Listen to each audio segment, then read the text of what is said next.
Eu muncesc de 30 de ani, sunt căsătorit cu soția, de fiecare dată când iau salariul, îl aduc acasă, îl las așa în buzunar, îmi pun pantaloni sus, acolo și nevastă mea ia salariul și ia tot face gospodăria, dar mai păstram și 100 de lei.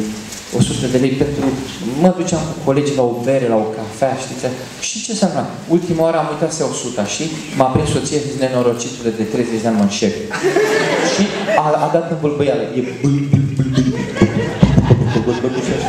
ce să fac?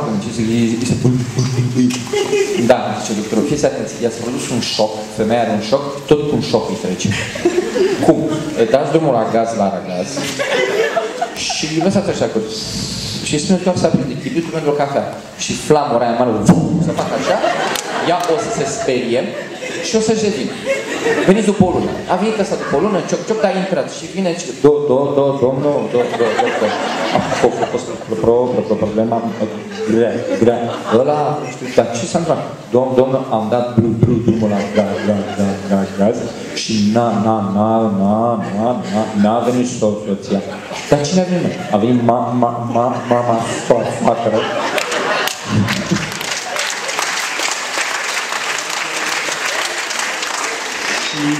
Și a făcut cu chibritul și s-au... Și ce s-a întâmplat?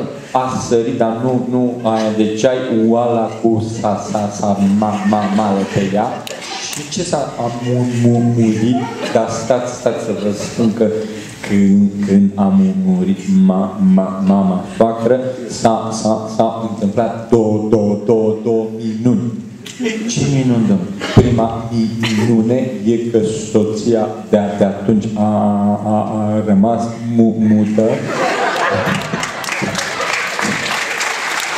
Și a doua minune e că eu de ieri nu mai sunt propagandist. Deci atunci era propagandist. Bun.